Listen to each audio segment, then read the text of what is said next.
Acting Director Benjamin Smith. Thank you for your leadership of the IHS and for being with us today to discuss the administration's fiscal year 2026 budget request. I would also like to welcome and thank Congressman Tom Cole for joining us today in his role as full committee chair. Chairman Cole is the first Native American to ever chair the Appropriations Committee and is a champion for Indian country, ensuring that tribes receive the resources they need to take care of their communities. And I also like to welcome the full committee ranking member, Rosa DeLaura, who's always been a champion for Indian health and Indian issues. Under both Republican and Democratic leadership, this committee has continued to prioritize and support health care services for American Indians and Alaska Natives. I have no doubt that Chairman Cole will continue to advance this critical bipartisan effort as he continues to lead the committee. There is no one better for the job, and I, as well as Ranking Member Pingree, stand by ready to help. In FY 2023, Congress provided advanced appropriations for Indian health services for the first time. That was under the leadership of Ranking Member Pingree at the time, and we thank you for doing that. Advanced appropriations continue to provide Indian health system with the certainty needed to properly serve communities, provide stability for healthcare providers, and improve long-term planning for services. I know this funding does not begin to meet the full need, but it's a step in the right direction and a signal of our understanding and commitment to upholding our trust and treaty responsibilities. For FY 26, the President's budget request $7.9 billion in discretionary funding for IHS maintains the funding for critical programs and fully funding OMB estimates for contract support costs and 105(1) leases. Notably, the request does not include advanced appropriations for FY 2027. As I mentioned before, this subcommittee is very proud of the work it has done on advanced appropriations to provide tribes with a bit of certainty while relying on the federal government to support basic services. I look forward to hearing a little more about this decision and how we can work together to ensure tribes are taken care of under possible continuing resolution scenarios. I will continue to advocate for providing certainty to healthcare professionals and programs in Indian country, and while not included in the request, I look forward to hearing how advanced appropriations can continue to support planning and operations for IHS programs. Acting Director Smith, your leadership at IHS is vital, not only to upholding our trust and treaty agreements, but ensuring adequate and accessible health care to all tribal members. Thank you again for joining us this afternoon, and I look forward to our discussion. Now I'd like to yield to Ranking Member Pingree for her opening statement. Thank you very much, Mr. Chair. Good afternoon, Acting Director Smith and Director Curtis. Thank you so much for being with us today to discuss the fiscal 2026 budget request for Indian Health Service. The Indian Health Service operates as the 18th largest healthcare system in the nation and provides healthcare to approximately 2.8 million American Indians and Alaska Natives through a network of over 600 hospitals, clinics, and health stations on or near Indian reservations. With 70% of American Indians and Alaska Natives currently living in urban areas, the IHS funds 41 healthcare organizations in urban centers. IHS relies on an annual discretionary appropriations for its funding. And despite this subcommittee's bipartisan efforts, this funding has not kept pace with need.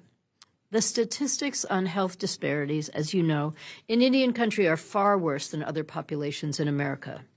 In order to make progress in addressing these disparities, we must invest more in health care. So I strongly oppose the reductions proposed in the Indian Health Service budget. This includes the proposed 87% reduction to sanitation facilities construction. This proposed cut is out of touch with the reality that there is over $1 billion backlog for sanitation facilities. I'm also alarmed that the administration has proposed to terminate advance appropriations for the Indian Health Service. The subcommittee has been dedicated to finding solutions for addressing the healthcare needs of American Indians and Alaska Natives. The inclusion of advance appropriations was a major step forward. I appreciate the chair mentioning it and the bipartisan nature that we were able to move this forward, and I will do everything I can to advocate for its continuation. I also want to take a moment to speak more broadly about how deeply troubled I am by this administration's assault on healthcare in the United States and the dismantling of programs and research that tribal nations rely on to ensure well-being of their communities. NIH, CDC, FDA, there is a nexus between the agencies in Indian health, and tribal communities are suffering the consequences of the havoc inflicted by this administration on the Department of Health and Human Services. Not to mention the devastating impact that an $800 billion cut to Medicaid would have on both tribal members, since 2.7 American Indians and Alaska Natives are enrolled, including 49% of children, and IHS facilities that rely on third-party reimbursements. Your fiscal year 2026 budget request assumes collections of $1.3 billion from Medicaid. Acting Director Smith and Director Curtis, thank you again for being here today. Thank you for your dedication to the IHS mission. I look forward to discussing the request and know under the leadership of Chairman Simpson, this subcommittee will continue to work in a bipartisan fashion to honor the United States treaty obligations to tribal nations. And I want to say also with Chairman Cole at the helm, and we're very grateful for the support you give IHS and other Indian programs. Thank you, and I yield back. Chairman Cole. Thank you very much, Mr. Chairman, and thank you, Ranking Member Pingree. And it's always great to be here with my good friend, the Ranking Member of the full committee. Acting Director Smith, Ms. Curtis, again, thank you for being here to discuss Indian Health Service fiscal year 2026 budget request. As an enrolled member of the Chickasaw Nation of Oklahoma, I've always prioritized tribal issues in my work as a member of Congress and of this important subcommittee. I have been and will remain committed to ensuring the federal government upholds its trust responsibility to Native Americans to provide basic services and resources throughout Indian country. And I appreciate the important role IHS plays in this effort, delivering critical health care services to roughly 2.8 million individuals. As a longtime advocate of providing advanced appropriations for the Indian Health Service, I was very pleased Congress was finally able to secure those resources for the agency starting in FY23. And again, as Chairman Simpson said, appreciate the role that Ms. Pingree played in that. And very much appreciate my friend Betty McCullum. We did this for years back and forth, each of us submitting and co-sponsoring the other's legislation. So this was a long bipartisan struggle. And the one thing I can assure you, we didn't get here to give it up. So that I can just tell you now, we will be retaining advanced appropriations. If anything, it's more critical now. You know, we have a situation of extreme polarization. You could stumble into a government shutdown at any point, and that should not affect the care of Native Americans any more than we would let it affect the care of veterans. I mean, this is the same thing. This is essentially a discretionary dependent health care system, and we've got to maintain that flow of dollars. So you can just take that to the bank. I don't know where we will end up. I've got a bunch of other prepared things to say, but I look on this document as a start, and it's in some ways a good start. Actually, there was I think a good faith effort by our friends at OMB to try and make sure this was more robust than some of the things they've said. But I don't take this as where we will necessarily end up. So we want you to be forthcoming. I think this committee is on this issue very bipartisan and frankly very aware that the needs here have traditionally outstripped the resources that we've had available. We've made progress, but we're not where any of us want to be. And we certainly look forward to working with you to try and make sure we give you both the stability and the flexibility that you need to provide excellent care to Native Americans. And I was very heartened, honestly, Mr. Smith, at your appointment. You have a long background here. You have an expertise on the subject, and I thought it was a superb appointment, and I know you'll do a great job. Our job is to make sure that you have the tools to do that. So long as Congress continues providing discretionary funding for the IHS, again, I'll continue to advocate for increased funding and support to ensure tribal communities are not at risk of losing health care, especially in case of a government shutdown. And again, while I appreciate the administration's effort to protect programs for tribes, I share the concerns that Mr. Simpson has mentioned about eliminating advanced appropriations. Pleased to see the budget prioritize funding for the Purchase and Referred Care Program. This funding ensures tribal members can access health care services when certain medical care is only available outside IHS or tribal health care facilities. I also appreciate the continued support for scholarship and loan repayment programs. These initiatives play a vital role in recruitment and retention of healthcare professionals in Indian country, and I look forward to hearing more about what the IHS is doing to address staffing shortages, a chronic problem for our healthcare facilities in Indian country. I'll end by saying I've always valued, again, the bipartisan dedication of this subcommittee under both Democratic and Republican leadership. This group has continually worked toward fulfilling our trust and treaty responsibilities, which include providing essential health care services. Tribes have played a very important role in American history, and I'll continue to ensure that we protect their traditions and expand their sovereignty and capacity for self-government. And I look forward to working with my colleagues and IHS to advance our commitment to tribal communities across the country. Before I end, one last point, and I'm just going to throw this out now, and we can address it later. I'll put it in the form of a question. And this doesn't presuppose anything, but I've always wondered, one of the challenges we have on this subcommittee is this is our most expensive portion of the total subcommittee budget, and appropriately so. But this is a relatively small jurisdiction, and technically, obviously, you're not part of the Department of the Interior. You're over with HHS, and I used to fantasize about this when I was Labor H chair, that we could somehow move you over, because it's such a bigger pot of money, quite frankly, where you can systematically think long term. Okay, we're going to be able to add this much, over 3 or 4 years, and actually plan in a way that's very difficult for this committee, with the best of circumstances, to do. And I've always wondered about this division of why this is over here. And Simpson had told me one occasion, he said, well, you could have them as long as you leave me all the money.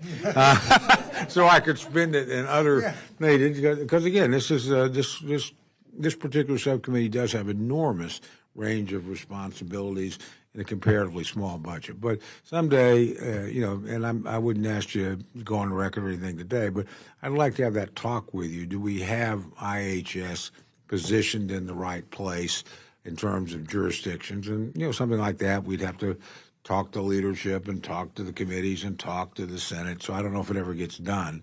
But this is a chronic problem, and we've had great chairmen of both parties here that have done their very best to address it with the money that they have.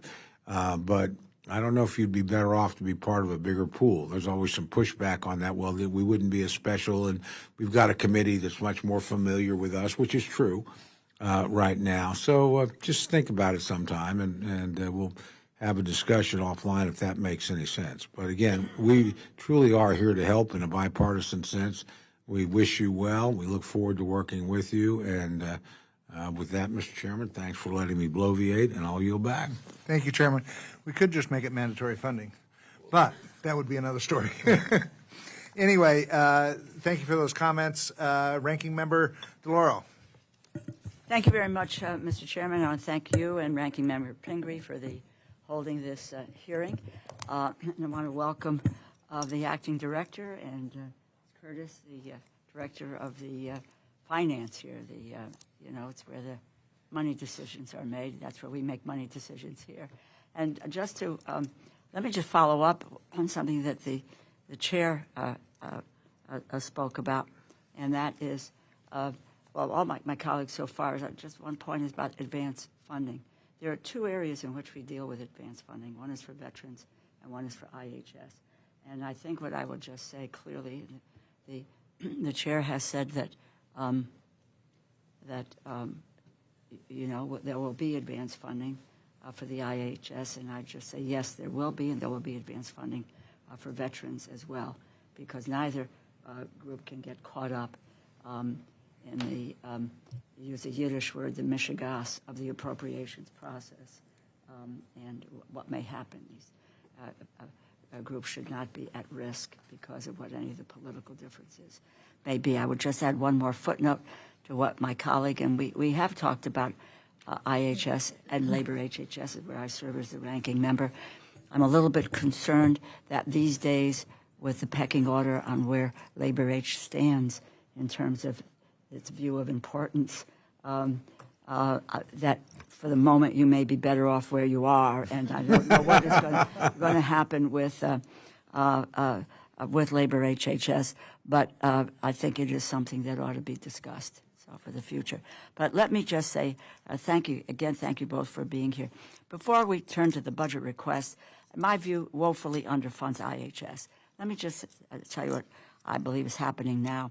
American people today are demanding help with the cost of living. And President Trump is not laser focused on the cost of living crisis.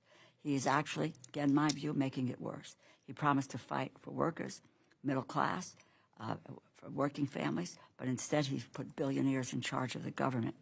This administration is attacking programs and services that protect vulnerable, disadvantaged, and underserved Americans, including tribal communities, in order to pay for a tax cut for billionaires. We need the government to fight for these folks, for the middle class, for the working class, and for the vulnerable. And we have an administration doing the opposite. Before President Trump and Elon Musk began to take a wrecking ball to the federal government, the Indian Health Service already faced chronic issues that made it difficult to meet the health care needs of tribal communities. But IHS was thrown into a deeper, greater chaos in the early days of the administration, with the president's illegal funding freeze blocked access to IHS funds until the courts intervened, allowed the service's life-saving care for Native Americans and Alaska Natives to continue. The hiring freeze at the Department of Health and Human Services further jeopardized life-saving care, including emergency services, maternity care, and cancer treatments. IHS already faces enduring staff shortages and administration's negligent hiring freeze, from which only a limited number of positions are exempt, further hurts the service's ability to fill critical vacancies for medical professionals and for support staff. My view, again, it's shameful that under the guise of eliminating waste, fraud, and abuse, that the administration is targeting the largest health care provider for Native Americans and Alaska Natives. Turning to the budget for the Indian Health Service for 2026, it's been mentioned the administration's request reduces funding for the sanitation facilities construction by 87%, when despite funding from the Infrastructure Investment and Jobs Act, a backlog of over $1 billion in projects remain. Troubling, the budget provides no advance appropriations for 2027 to enable IHS to continue to serve patients in the event of a funding lapse. Tribal communities, including the Mohegan and Mashantucket Pequot tribes that are in my state of Connecticut, we fought for this assurance to protect their care and not to leave it to the whims of people who would grandstand in the Congress. We must ensure that IHS services are accessible and hospitals stay open even during a government shutdown. We must include advanced appropriations for the Indian Health Service. We must do everything in our power to uphold our commitments and responsibilities to tribal nations. It's abhorrent that under the guise of eliminating waste, fraud, and abuse, that this administration would undermine, underfund, and underserved Native Americans and Alaska Natives. We can and we must do better, and I know what the sentiments are in this committee, and that we will do better. So I thank you and look forward to your testimony, though it's been a busy day with markups and hearings, and but I wanted to be at this one because for me this is a very critically important issue, and I think we need not to let it be in the shadows, but come forward and talk about what IHS needs in order to be able to carry out its mission. So thank you very much. Thank you. Yield back. Thank you, Ranking Member DeLauro. Acting Director Smith, you may proceed with your opening statement. Your official submitted testimony will be included in the record. The floor is yours. Thank you. Good afternoon, Chairman Simpson, Ranking Member Pingree, Chairman Cole, Ranking Member DeLauro, and members of this committee. Thank you for the opportunity to testify on the President's fiscal year 2026 budget request for the Indian Health Service. Before I turn to the request, I want to first acknowledge and thank each of you for the work over the years to grow the Indian Health Service budget, but more importantly, to prioritize health throughout Indian country. The budget advances our Indian Health Service mission, which is to raise the physical, mental, social, and spiritual health of American Indians and Alaska Natives to the highest level. As the 18th largest healthcare system in the United States, the Indian Health Service provides a wide range of clinical, public health, community, and facilities infrastructure services to approximately 2.8 million American Indians and Alaska Natives from 574 federally recognized tribes across 37 states. With your support, the Indian Health Service discretionary budget has grown by 45% over the past decade. We know that type of growth is challenging to accomplish in a constrained discretionary funding environment. Over the years, this work with our tribal and urban partners underscored our shared goal to improve health outcomes for all American Indians and Alaska Natives. The fiscal year 26 present budget includes $8.1 billion in total funding, which includes $7.9 billion in discretionary funding and $159 million in proposed mandatory funding for the Special Diabetes Program for Indians.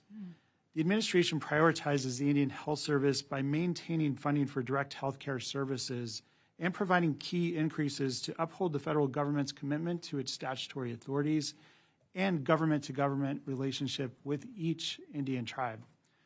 In alignment with the administration's Make America Healthy Again initiative, Indian Health Service programs support national health improvement by focusing on efficiency and prevention.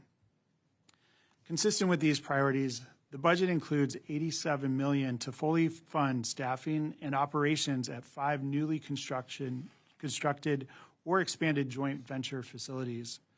This investment will ensure that clinical positions are filled and sustained in areas where access to care is limited. These sites will deliver patient-centered services that address healthcare needs at the community level. Staffing resources allow facilities to operate at full capacity, reduce patient wait times, and expand the range of services available, ultimately improving health outcomes in tribal communities and advancing long-term wellness consistent with Make America Healthy Again goals. The budget also upholds the administration's commitment to tribal self-governance by maintaining an indefinite discretionary appropriation for contract support costs and Section 105L leases. This investment reflects, in contract support costs, reflects the U.S. Supreme Court's June 2024 decision in Becerra v. San Carlos Apache Tribe. In response to this ruling, the budget increases funding for contract support costs by adding an additional $657 million for a total of $1.7 billion. Separately, the budget updates the estimated score for Section 105L leases by adding an additional $264 million for a total of $413 million. The budget also maintains funding for infrastructure, reflecting the continued importance of foundational investments in healthcare delivery. A cornerstone of that effort is modernizing our electronic health record system, and the budget includes $191 million for this effort. Replacing the outdated system will help improve patient safety, clinical outcomes, disease tracking, care coordination, opioid monitoring, and public health reporting, which would create a more responsive and data-driven care environment across Indian country. It is with these shared goals in mind that the administration approached the fiscal year 2026 budget request for the Indian Health Service. The budget request helps to address stark health outcome gaps in tribal communities. American Indians and Alaska Natives born today have an average life expectancy that is 10.9 years fewer than the U.S. all-races population. Addressing these differences is a moral imperative for our nation, and it will require bold action from all of us to ensure we are upholding our commitments to Indian country. The Indian Health Service remains firmly committed to improving quality, safety, and access to health care for American Indians and Alaska Natives. We appreciate all of your efforts in helping us to provide the best possible health care services to the communities that we serve. Thank you again for this opportunity to speak with you today, and I'm happy to answer any questions the committee may have. Thank you, Director. I'm going to turn first to our full committee chairman, Mr. Cole. Thank you very much, Mr. Chairman. Just a couple of quick questions. Obviously, as I mentioned in my rambling remarks, one of our big problems is just the recruitment and retention of staff. We've got a 30% vacancy rate, I understand now. So could you give us a quick overview of the things that, number one, you are doing and think we should do to both attract and retain the kind of staff we need to operate the facilities that we have? Thank you, Chairman, for the question. Indeed, staffing and recruitment is absolutely essential for any healthcare system. You could even have a robust facility, but if you don't have the staff to operate it, there's going to be issues. Unfortunately, we have been carrying a 30% vacancy rate now for a number of years, and that is problematic. It required immediate actions on the Indian Health Service to really look at ways to streamline our operations. And that is exactly what we've done. We've looked at ways to pool resources for those employees that can carry out expedited hiring process. We've looked at ways to amplify our scholarship program, loan repayment, to retain and give people experiences of our system. So there are a lot of examples I could go into. I'd be happy to share those with you if time permits. Well, I don't want to take too much time, but I'd love to visit with you offline again if there are things that we can do that would help address those issues. And again, I've seen everything from, I was traveling one time with my friend Chairman Simpson here when we went through multiple reservations. I think Ms. McCullum was on that trip as well. And we both commented later that every time they found out Simpson was a dentist, they wanted to hire him. He like when he's done with Congress, he's got a choice of facilities to go work for. So we know it's a big problem. Another one is really just a question, and I'm curious about what the balance of. We've got tribes, a lot of them in Oklahoma. I know, as we were discussing earlier, you work for Choctaws. They basically run their own healthcare system. They obviously get significant federal support, and in those cases, sometimes, and certainly in the case of Choctaws and Cherokees, they have extra money they're able to put in on top of and augment. So they have an advantage. I think other tribes would do the same thing if they could. But what's the mix between facilities that are run by the tribes themselves as opposed to those, and I think you have a large IHS facility in Lawton where our tribes in the Southwest do not, so they count on IHS, and again, to me, that's a tribal choice. That's up to them which way they want to go. I'm just curious what the mix is and how you assess the advantages and disadvantages of each approach. Again, thank you so much for the question. An excellent point. Certainly, this all hinges upon the inherent right for tribes to make their decisions through tribal sovereignty. And at the Indian Health Service, we respect that. Whether a tribe chooses to have the federal government provide those health care services to them, or in the instance of Choctaw Nation, where they're exercising their rights to assume operations with those resources that the Indian Health Service would otherwise provide. I'm happy to follow up with you on the exact numbers of hospital operations, but today as it stands, 60% of the entire IHS appropriation is now tribally managed and operated through the authority of the Indian Self-Determination and Education Assistance Act. And just looking at the hospitals, you almost have an equal split of IHS managed and tribal health programs managing those hospitals. That's really good to know. I wouldn't have guessed it was that high. I'm glad it is. I think if the tribes themselves have a stake in it, I think there's also a legitimate concern. Some tribes, well, gosh, if we take it over, they'll quit really supporting it as much, and the responsibility will all fall on us. And I've had that discussion with tribes, and they're usually tribes that, are in more difficult circumstances. They don't have any extra money to make care, so they're commendably cautious about what they do here, and they're afraid they'll be forgotten or neglected. And there's plenty of proof in history that that's a very legitimate concern to have. So while you respect their decisions, you don't encourage one way or the other, do you? It's just really up to them to make this decision. You are absolutely right. It's tribally driven, and it's a tribal choice. But we respect that choice, whatever option they choose. We equally see a tribe that chooses to have Indian Health Service directly provide those services to them as an expression of tribal self-determination and self-governance. Absolutely right. Correct. Well, I've got other questions. I could take a lot more time, and I won't. You were very kind, Mr. Chairman, to let me go first. So with that, yield back. But again, we really do want to work with you. So please don't be shy about reaching out to this committee and letting us know what concerns and needs are. Thank you. Thank you. Yield back. Thank you, Chairman Cole. Ms. Pingree. Oh, thank you. Okay. Well, I have been very interested in the produce prescription pilot program, and I'd love to ask you about that. We all know that access to healthy food has a direct impact on overall health, especially looking at development and maintenance of chronic diseases like diabetes. Despite the pledge to make America healthy again, the Trump administration is disregarding this fact by cutting aid to food banks that provide access to healthy foods. About 1 in 4 Native people experience food insecurity compared to 1 in 9 Americans overall. That's why I helped establish the Produce Prescription Pilot Program at the Indian Health Service. I am very pleased that the IHS has implemented this program with awards to 5 tribal communities to increase access to fruits, vegetables, and traditional foods in the American Indian and Alaska Native communities at risk for food insecurity.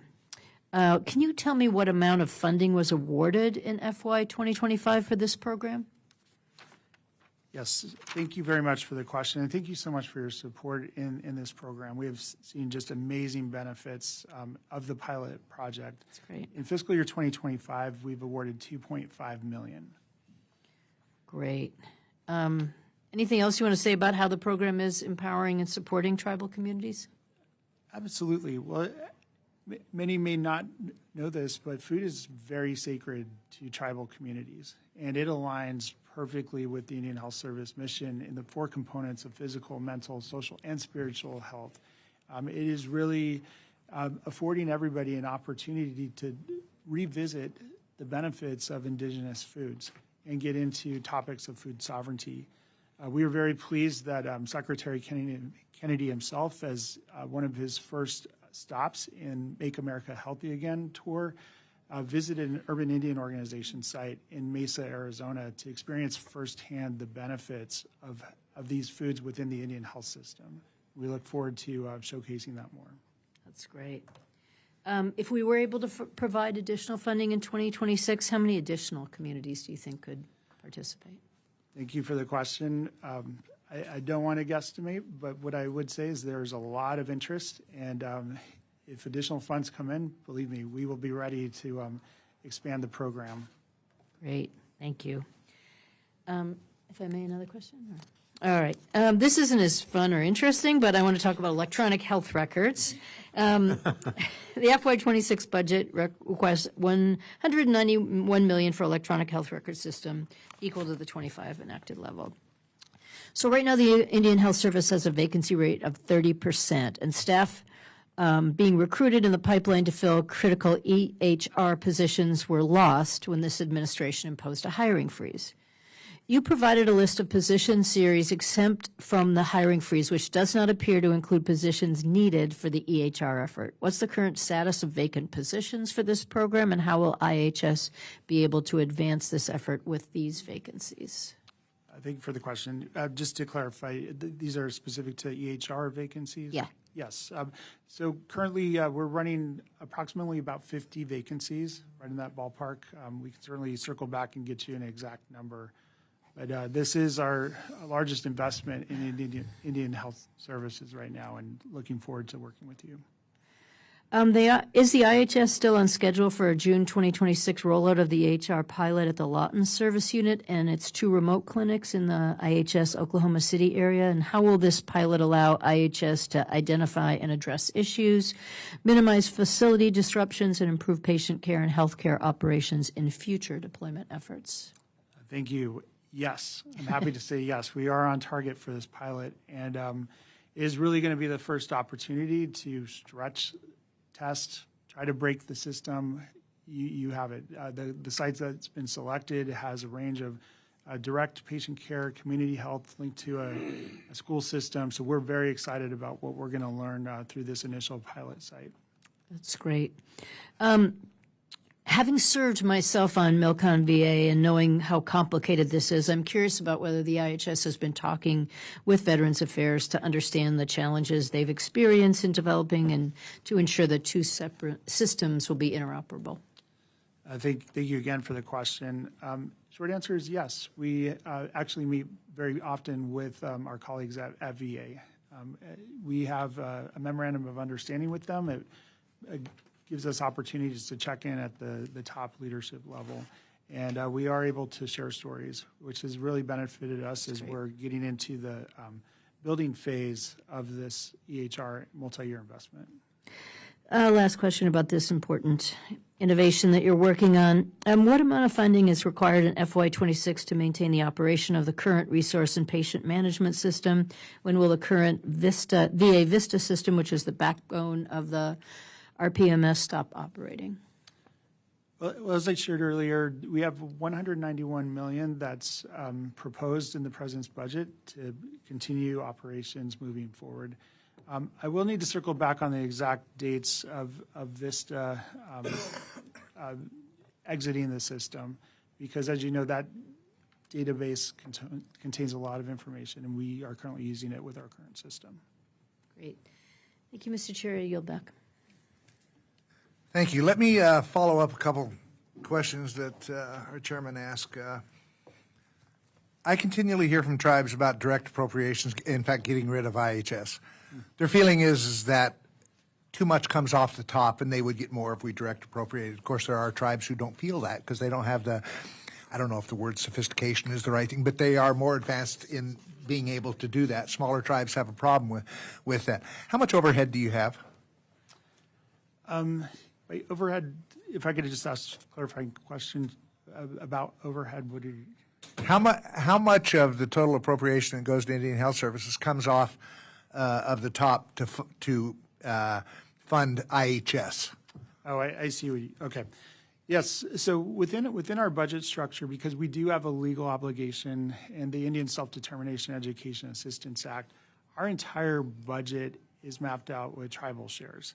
And as I mentioned earlier, 60% of that total appropriation is now tribally managed and operated by tribal health programs. That means the remaining is left for the Indian Health Service to carry out those same legal obligations without diminishing healthcare services to the tribes that choose to have Indian Health Service as their direct healthcare provider. So how much of that, of the total budget, the 60% that is directly funded, how much is that compared to the 40% in terms of dollars? If I could turn to our CFO just for a quick math question. I don't have the got it. calculator in my mind right now. I understand totally. That's why I'm asking the question. And we're happy to. Told there'd be no math. Yeah. It's about $5 billion or a little bit more is directly contracted or compacted by tribes. Okay. The other question, tell me if you think my analysis is right. After years of looking at how do you get physicians, and as Tom said, dentists, I was a dentist in the real world, how do you get them out on some of these large reservations that are in remote areas and stuff? You graduate from dental school or medical school, you've got debt. The incentive to go out to one of these reservations in South Dakota that's out kind of in the middle of nowhere is you're not going to be able to pay off your debt, frankly. And I thought the long-term solution to this has got to be Indian education, where we take Native Americans on these reservations, educate them, let them go to college, go to dental school, medical school, because they're more likely to return to the reservation to service those things and stuff. In the long term, I know that didn't address the short term, but in the long term, I think that's how you're going to have to do this, because you can do loan forgiveness and all that kind of stuff. But everything I've learned about loan forgiveness, whether it's with teachers or things, they come, they're in your community for a couple of years, they paid off their loan or their commitment, and then they're gone. We want people that stay there, that get to know their community and stuff. Is that the long-term solution, do you think? What I can say, Chairman, is I agree with you in terms of what we've seen at Indian Health Service. Those providers that have an experience in rural settings tend to stay in rural settings. Yeah. And I would like to explore some opportunities with you on ways to magnify that. I know we're working on a couple of proposals on graduate medical education right now, looking at scholarship, ways to refine our scholarships. But it is a multifaceted issue that requires a lot of work with academic institutions, federal agencies, as well as Congress. But your goals certainly align with the direction we want to go. Okay. I was interested, and I don't want to take what else he's going to talk about because I know he's going to mention this, is that average lifespan 10 years younger or 10 years shorter. We're not doing something right. Something we're doing wrong. That's got to change. Don't have to answer that. I'm sure that Mr. Elsey is going to ask you about that. Tell me about, discuss the impact of the advanced appropriations have had on Indian country. Everybody's mentioned that we're going to continue advanced appropriation. What has IHS learned over the past few years with advanced appropriation, and what else needs to be done to provide certainty in Indian country? Thank you so much for the question. And right now, we are currently evaluating that. And we'll be happy to inform you once that evaluation is complete to provide a full picture. But that's where we're at right now. We've been able to execute it, but haven't fully evaluated. It will be, as everyone has said, as you can imagine, it will be in this bill. Anyway, thank you for being here. Ms. McCullum. Thank you, Mr. Chair. Well, I think you've got the gist, and you've been around on Capitol Hill long enough to know. I even take it one step farther and say, when it comes to tribal issues, we work in a nonpartisan way here, because we believe it's our obligation, our sacred trust, to uphold our trust and treaty responsibilities. I will get to advanced appropriations in a second, but I want to kind of lay the budget out a little bit, because you did a good job, and you can only do with what kind of you're directed by the administration. But I'm going to set the table just a little different on the budget. While the Indian Health Service looks to have a healthy increase at first glance at $921 billion, plus the vast majority of it is to cover costs, contract support, and 501L leases. These are important supports for tribal self-government, and the courts have mandated that they must be paid in full to the tribe. So lots of times when things go to the courts, there's a thing called a judgment fund, and it doesn't start coming out of the committee's money. You lost in court, it went to the judgment fund. For whatever reason, I wasn't here, I'm not an attorney, I wasn't on the court, the decision was made somewhere along the line not to do this in the judgment fund. So we have to keep absorbing every time that the federal government, rightly so in my opinion, loses on these tribal health arguments. We have to absorb that out of the small dollars that we have in this committee that funds parks, pollution control, all kinds of all the other related agencies. All starts to have to come out of here. I don't know if there's any way to ever go back to the judgment fund, but what has happened, in my opinion, has been real injustice to not only the tribal nations, because the adjustment fund also gets adjusted as you win more in court. And I'm prefacing with I'm not an attorney, but also it would be very helpful. You wouldn't have to worry, Mr. Chair, about asking Mr. Cole for the money back. It would be here. So when you start calculating what happens and what we're obligated to do by court responsibilities, the actual services, any add-on services for facilities for IHS, it's flat funded. Because you're living up, you're following the law of the land, that's your obligation, you're doing that. But everything else becomes flat funded. Increases for care and staffing are primarily for new facilities, and those are offset by cuts to public facilities. So there again, it puts you in a difficult position. It puts this committee in a difficult position of a lose-lose. Somebody's going to have to lose, and somebody's going to lose a little more if we don't do things in the way that we're supposed to.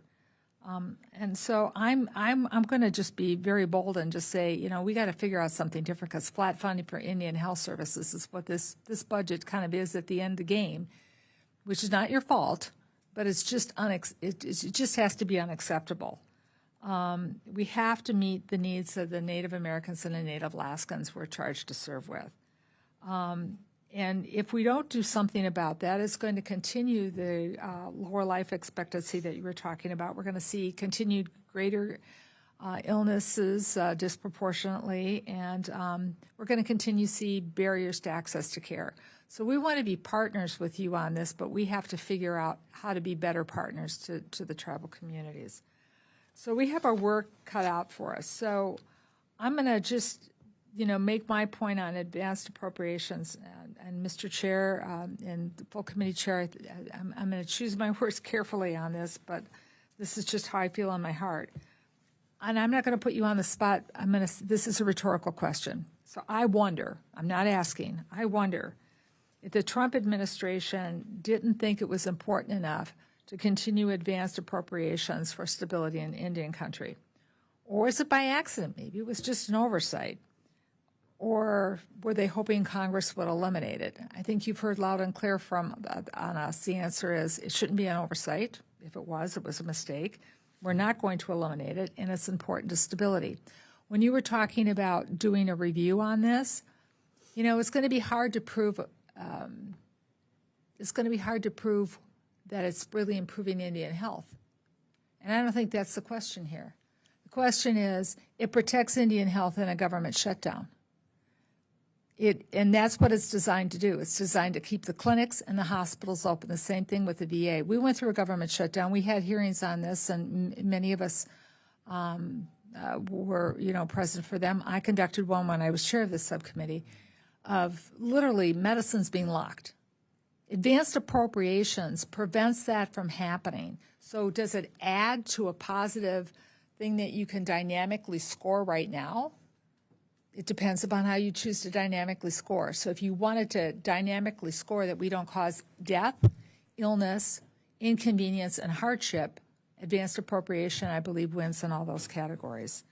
I'd like to just ask if there's any conversation that takes place, or you've been able to, since January, with all the stuff that DOGE has done and the executive orders and everything, and what is happening to the work that you do with the money that's in CDC to prevent suicide?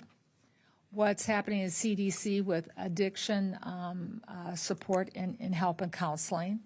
What's happening when there's NIH funding that's cut off for working on minority health? So I'm just going to ask a big picture question. Are you part of those conversations? Because if you're not, you really need to be at the table when these decisions are being made, because they impact the services you're able to deliver. So tell me, how do the discussions go? And if there aren't any discussions, we want to help you have them. Thank you, Representative. A lot to think about. Thank you for your words, and they'll certainly assist us as we're contemplating our evaluation efforts moving forward. What I do want to share is that from day one, Secretary Kennedy has been very vocal about prioritizing Indian health service delivery, and certainly we've seen that within the Indian Health Service. But immediately in convening his Secretary's Tribal Advisory Committee, he's held 2 Secretary Tribal Advisory Committee meetings, which brings in not only tribal leadership representing all the 574 federally recognized tribes across the country, but also the senior leadership from the various agencies, so that we are having the conversations about these important areas that you're talking about. So I point that out in addition to the Indian Health Service fulfilling its statutory requirement to consult annually with tribes on the annual budget process, because he also convened that at the departmental level, where we also were able to hear more insight into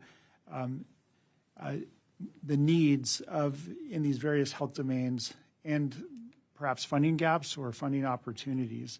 So I point this out just to share that conversations are going, and leadership throughout our agency are engaged actively side by side with tribal leaders.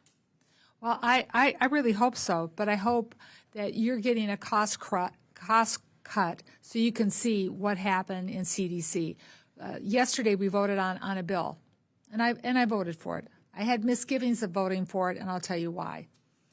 I have language in there to work on fetal alcohol syndrome. There's a lot of other things in there that I care deeply about. But SAMHSA has been gutted. So I voted for a bill that there's nobody to administer. And I'm afraid I'm going to be voting for a bill that Mr. Cole is going to be wanting to put more money in, but because of his budget crunch, he's going to be in a dilemma. I just don't want to vote for concepts. I want to vote for things that are deliverable. And I really think it's really important when it comes to the NIH, the cuts to veterans health care research, where Native Americans are disproportionately large service members. All those are going to have an impact on what we want to help you to be able to deliver. So I'm going to ask more questions in writing and kind of follow on this.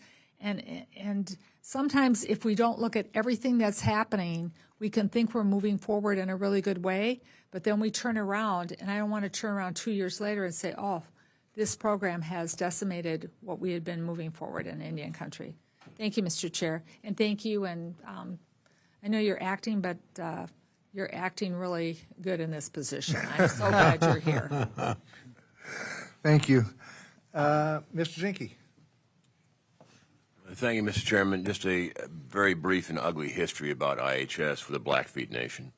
As we discussed earlier, the Blackfeet Nation has an IHS facility that had a physician that was abusing the most vulnerable. IHS knew about it. IHS then sent him to another reservation where he again conducted the same protocol and now is in prison. As a result of that, the IHS committed to upgrade the facility. They did not honor that commitment. Through the leadership of Mr. Cole and others, unfortunately, we could not appropriate an IHS facility, but what we did do is we appropriated a youth center, and once again, the IHS director previously committed for a physician's assistant or a nurse to staff that facility.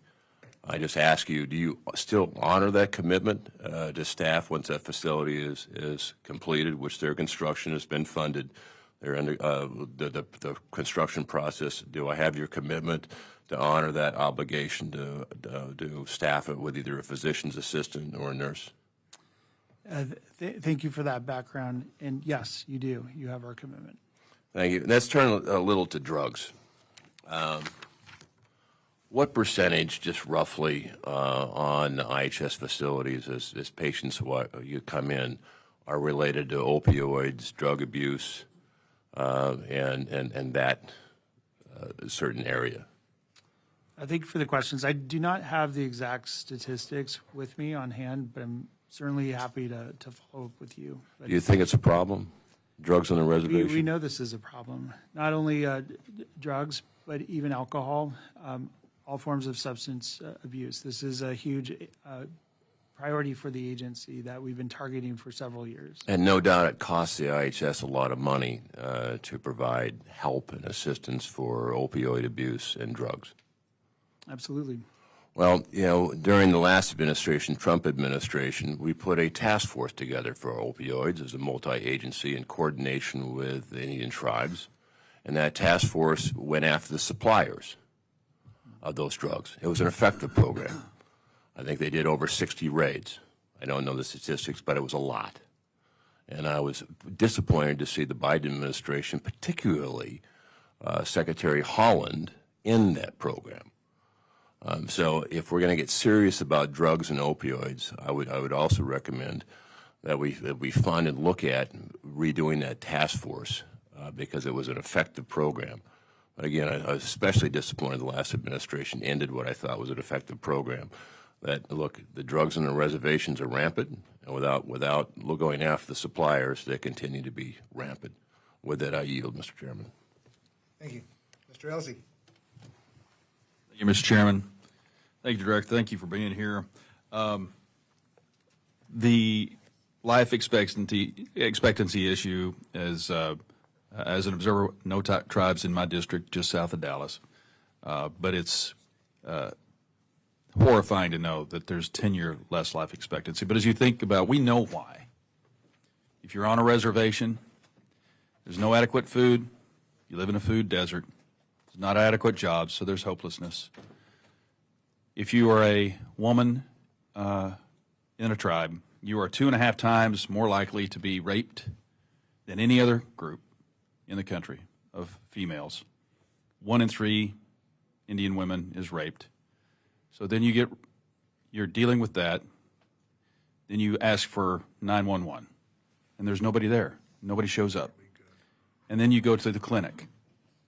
There may or may not be rape kits to identify who it is.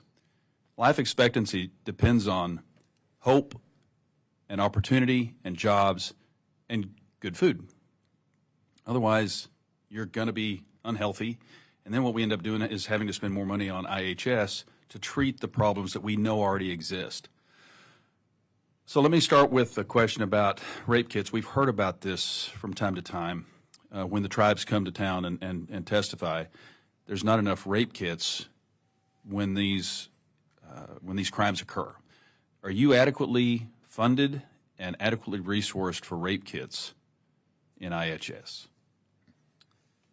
Thank you for the question. I will need to follow up with you to get the exact analysis. I don't believe we've done that across the entire system, given that most of the funding that have come in for those specific programs have been through initiative funding, through our domestic violence prevention initiative, for example, or domestic violence program.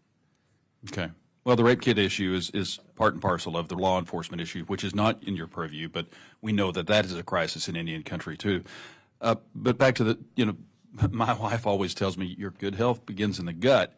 And there was a case study done in 2015 that I looked up, Food Insecurity in Indian Country, a case study approach by Kelly Bagay. And it's 15 years old, and it identified all the problems. And if you look at the map of the United States where there are tribes, food deserts in Indian Country, they're everywhere. So I have an idea, which usually makes my staff go yay and roll their eyes. But it occurs to me as we talk about Indian country and Indian Health Service and medical clinics and military, veterans issues and Indian health issues as well. The construct is very similar, and being in the Navy in some very remote bases, in food deserts where we had to have our own clinic, we had to have our own commissary. I envision a day, Mr. Chairman, where sometime, in order to provide food, hope, jobs for the tribes, that in conjunction with the IHS, we establish a commissary and exchange system in which the food deserts go away. You have a commissary that services each tribe and their cultural needs and the food that helps them be healthy and prevent the need for such an exorbitant amount to IHS. And I think there will be something you could partner with the exchange system in the military right now. You don't have to have a brick and mortar. I guarantee you there are going to be buildings there, but you partner with the military on how to provide adequate food to each tribe throughout the country and Alaska, throughout the 48 and Alaska, in a way that at least gives them a jobs program where they can take pride in providing healthy food for their people. And provide food that's going to make them healthy so that they don't need to spend so much time in the clinics. And is the money there right now? Absolutely not. And it's a dream. It's an idea. I don't even know if it's achievable. And I'm sorry for springing it on you, Mr. Chairman, in light of everything else that we've got going on. But something has to be done differently. And if we know that health starts in the gut, we need to start with the food. And we need to be able to provide, at least start it, because it's going to provide an income source for the tribes, for the people, and it's not a handout. So they can take pride in the fact that they're going. And in today's environment, what do we do with Amazon? What do we do with Walmart? They deliver. So if you've got some folks who are homebound but live on the res, you can also deliver that food to them that they pay for, that they take pride in, that they provided for themselves. And so it's more of a comment. I know that you're doing a great job, but we have to do something different, and we start with prevention, and prevention starts with food. So let's see if we can go down that avenue somehow. So thank you, Mr. Chairman. I yield back. Thank you. Ms. Malloy.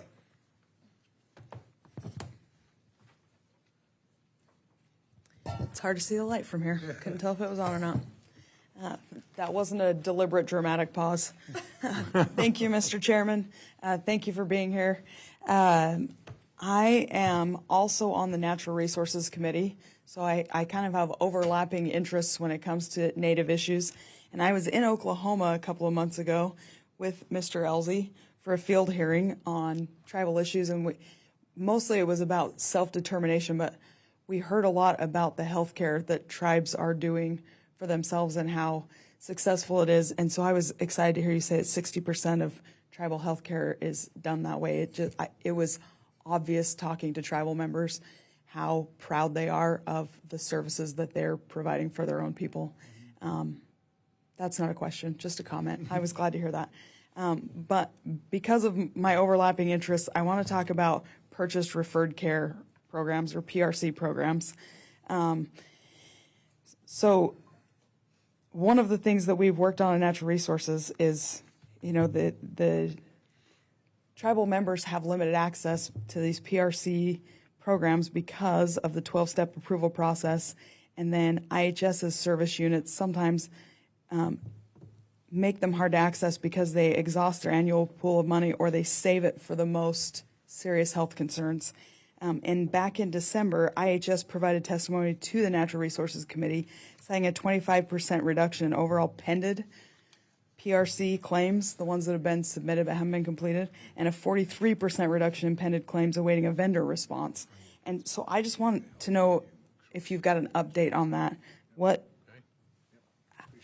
How are we going? Are we still going in the right direction? Is it getting better? Is it getting worse? Thank you, Representative, for the question. Certainly, purchase referred care is just such an important program within the Indian Health Service. I am happy to report that, yes, it is going in the right direction. Good. Today, we have claims pending with vendors. It's now at 21%. So you can already see the progress we're making. Great. And the average time for clean PRC claims, they said it was between 18 and 20 days. Are we going in the right direction? Is it getting better? Is it getting worse? You're correct. We're going in the right direction. In fact, we've upped our timeline by 2 days. So that shows that we're moving forward. Yes. Thank you. That is really good to hear. Thank you. We don't always get good responses in these committee hearings to the things we're worried about. This feels like it's going really well. And I just, sorry, did you have something to add? No. Oh, I thought you were turning on your mic. While we're on the topic, what are you doing to ensure, I know you're acting, but what are you doing to ensure that these improvements are being sustained and institutionalized so that the progress is permanent and this isn't a spike and then we drop back off? Absolutely. Well, I'll tell you, first and foremost, accountability is key, and setting the metrics of how we're going to monitor this over time is a starting point. So having that awareness, setting a measure to hold people accountable to, and then executing on it. And we have been very successful in this and having routine oversight from each service unit by service unit, and to build awareness about the process and how to submit those clean claims so that they can be expedited in the review process. So I'm happy to go into details if you have specific questions, but there's a lot going on in terms of just setting up a program for success in this area moving forward. Well, I'm glad to hear we're setting up a program for success. I may submit written questions for more details, but I appreciate that answer. I do also want to ask about urban Indian health programs. We have an urban Indian health organization in Salt Lake City, and I know, more than 80% of natives in the United States live in urban areas. We have issues out on reservations. We have issues in remote and rural areas, but most of the population is in urban areas. What are the current challenges and needs faced by cultural hubs like the Urban Indian Center of Salt Lake in providing healthcare services to the urban American Indian populations? Well, thank you for the question. We've heard that. We've heard similar comments, especially from that urban Indian organization. At the Indian Health Service, communication is key. So not only are we statutorily required to confer with urban Indian organizations, but we've set policy to make sure that we have the forums, whether they want to bring an issue directly to me as the acting Indian Health Service Director or any of my senior staff to bring issues to the forefront. So we learned a lot through that process. If there's specific issues that are not being addressed at that specific location, we can certainly reach out to them, but we'd be happy to learn more about the specific issues as our confer policy has really changed the dynamic and landscape of how we're able to engage in that level of conversation with urban Indian organizations. Okay, thank you. And I don't need to be in the middle of that relationship, but if there's any way me or my staff can be helpful, Absolutely. Thank you. let us help you with that. Okay, that went faster than I thought it would, so I'm going to ask one more question if I'm not totally out of time, about the SDPI, this Special Diabetes Program for Indians. Given the rising rates of diabetes among Native youth, how is SDPI working to engage younger generations in prevention efforts? I know there's a 2025 launch, but how is it going and what's the plan moving forward? The Special Diabetes Program for Indians is critical for reducing high rates of diabetes prevalence across Indian country. And to show you how important this is, especially for Native youth, we're seeing about 80% of the dollars being invested into youth programs for that very elementary education and activity-based portion of this statutorily mandated grant. There's so much that the SDPI program has brought to Indian Health Service, including evidence-based support for this very important program. So I can't tout it enough. I would love to go into all the details with you in setting up a separate briefing, but yeah, there's so much. If there's specific areas of interest, let me know. I would just like to see it be successful. Again, referring to Mr. Elsie and his questions, if we're providing good food and good food education, prevention is cheaper than treatment with this, and life quality is better with prevention than treatment. So I may submit further questions in writing, but I'm glad to hear that you're excited about it, and I'm excited to see where it's going. Thank you. And it's good to have a fellow Cougar here. Thank you. I understand, talking to different tribes on different reservations, that one of the most successful diabetes programs is getting back to the native foods and stuff, which could fit in very well with what Mr. Elsie said, the commissaries and stuff. They could be different for different reservations because they all have different tastes and different foods and that are traditional and stuff. So interesting. Ms. Pingree. Thank you, Mr. Chair, and I appreciate my colleagues' emphasis on healthy foods, fresh fruits and vegetables, making sure people have access to that. That's one of the reasons I supported the produce prescription program, which is a little more specific, but it is yet another way to make sure that people have access to that, particularly to help prevent chronic disease. But I'm all in favor of more access to healthy fruits and vegetables, so anything we can do, and also native foods, as you were talking about. A couple more questions. One is on the proposed reduction to sanitation facilities construction. So in this 26 budget, there is a $93 million or 87% reduction in sanitation facilities construction. My understanding is the current backlog is $4.7 billion, and even with the $3.5 billion provided through the Bipartisan Infrastructure Investment and Jobs Act, the backlog is over $1 billion. Do you know what the current number of sanitation facilities construction projects are needed? Yes, thank you. 13, roughly around 1,300 at this time. Okay.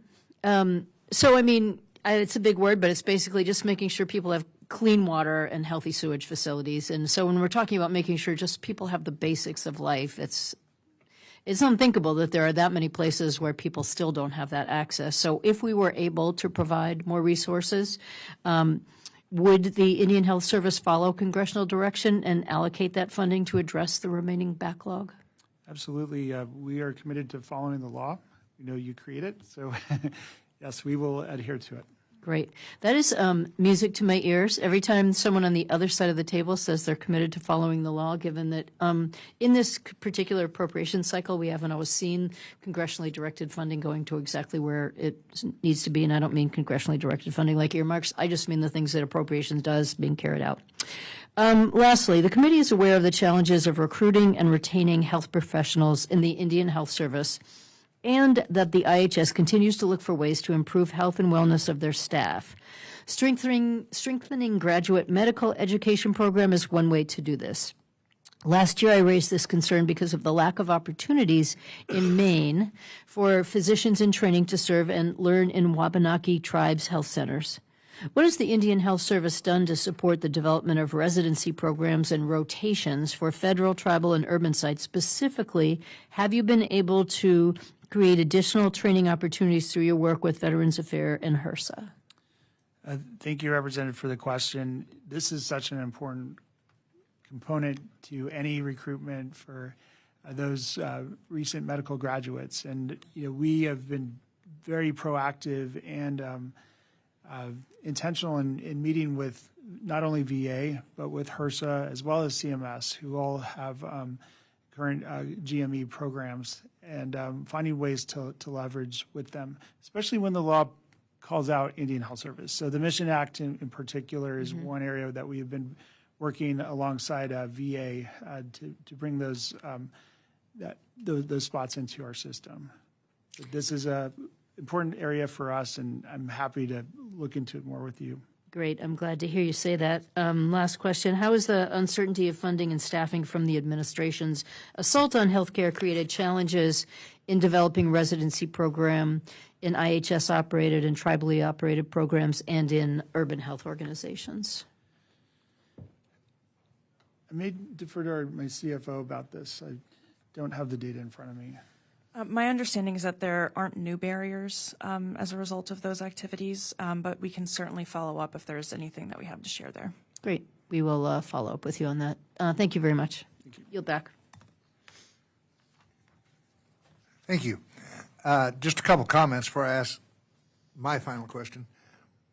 Ms. McCollum brought up a really important issue, and that is how much of this budget is continually being eaten up by judgments that we end up having to pay for. And I will tell you the one that's really going to eat this budget over the next several years, and that is Indian water rights. And these are big, big things. And why they are not funded through the judgment fund, I don't know. They should be, like other settlements are. But if we don't do something about it or figure out a way to pay for them, these Indian water rights settlements throughout the West are going to be a real issue and a challenge for the rest of the budget. And I was glad to hear you mention Secretary Kennedy. I sit on the Labor H Committee also when he testified, and I was very glad to hear him talk about the importance of Indian health services and that he was committed to maintaining and increasing the health service for Native Americans. The question I have is, the committee has recently been informed that the IHS received an exemption from all lease terminations, are now in the process of revoking them. We heard from several tribes, tribal members, and other members of Congress about their concerns for closing these facilities. These remain vital to IHS functions in the states and provide important services and direct contact with tribes in their region. I appreciate your continued effort to ensure these facilities remain open and operational. I understand how important these facilities are to Indian country, and I ask that you continue to keep us updated as we know things are very fluid right now. Absolutely. We're committed to keeping you updated. Thank you. Ms. McCollum. Well, as we're talking about, recruiting and retention, something that we witnessed, and I've traveled in Maine to a school with Ms. Pingree back several years ago, is if you're going to attract young staff or want people to stay, you have to have good schools, right? Tribal reservation schools. You have to have housing. Some of this stuff is not in your control. And so I go back again about how I really think you get squeezed in the crosscuts more than anybody else. And so I'm going to kind of, ask you to think about it. I'm going to try to figure out how to ask the question. But what made it easy, a question that would be easy to ask, like to Mr. Elsie's point about rape kits, if the Department of Justice is not stocking your clinics and your hospitals with rape kits that are mandated under VAWA, we need to know so that we can put forward some questions and ask them why not. But here's what happens. There isn't the rape kit there. We don't hear about it. A tribal member comes in and shares that with somebody. We have the discussion here, but we don't do the Department of Justice funding. So, so much of what you do gets caught up, whether it's CDC, SAMHSA, DOJ, and everything else. Do you have anything, and maybe this is more to Ms. Curtis, do you have anything that kind of lets that you could kind of share with the committee that lets us know how interdependent you are on some of these other things for your research needs? Or is that so siloed that it would be not your fault, but so siloed it's impossible for you to keep track of if a DOJ cut a research in IHS that affected some diseases that are prevalent in Indian country with diabetes care? How do you know? Who lets you know? How can we be of help in getting you that information so that we can make decisions in the full committee to support some of the things that we want to work on in the subcommittee? I said I didn't like to fund concepts. I just gave you a concept, but I'm not asking you to fund it. I'm just asking you to provide the blanks. Sure. My recollection is that the Department of Interior has in the past produced a sort of funding crosscut for tribal programs, and you're the one that asked for that. Yes. I'm not sure what the status is of that crosscut today, but we can certainly go back and connect with our partners. Mr. Chair, it might be easier to see what the state of that crosscut is if we narrow it down just maybe in one area. For Indian Health Service, rather than ask for everything that we touch in Indian. I'd be interested in seeing that because the tribes don't even know who to go to for help if funding's cut off on something. They come to you probably first if they think it's healthcare, but it might not be you at all. Good point. Mr. Ozzie. Thank you, Mr. Chairman. Just one last comment is that I think this is the first time you've been before our subcommittee. Correct. But when you see the lineup here, and for everybody who's in the audience and anybody who might be watching in Indian country to try to figure out if we really care or not, every member of this subcommittee was here for this. That rarely happens. This is a busy time. This is appropriations time where you're torn in different directions and you have a lot of things going on. But as was said earlier, this is a nonpartisan issue, and everybody here cares about Indian country and Indian health. And so it's just remarkable to see everybody that's on this panel was here on time when this questioning started, when this hearing started, and we really care. And we're trying as hard as we can as a group and as individuals to work with the administration to find a way to fulfill our obligations per the treaties that we signed a couple of hundred years ago in what we owe the tribes.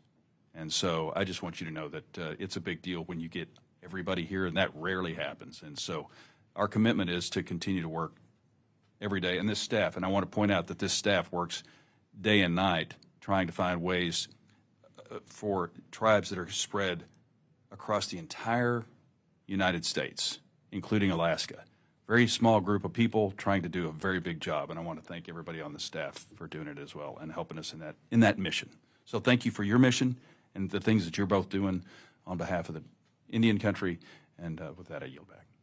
Lloyd. If there's no other questions, thank you for taking time to join us today. You've acquitted yourself very well. And we look forward to working with you to address what we all know that Mr. Elsey just talked about as a problem in Indian country, and we've got to do something about it. And this committee, as has been mentioned several times, this is a bipartisan issue. Everybody on this committee realizes how important this is and that we continue moving forward on it. And so we're going to be doing that. And thank you, Jake, for mentioning the staff because they do a ton of work behind the scenes that we never see. So we appreciate all that, and we look forward to working with you to address the challenges that we face here. It's been a productive discussion. We look forward, as I said, to working with you. And with that, the committee stands adjourned.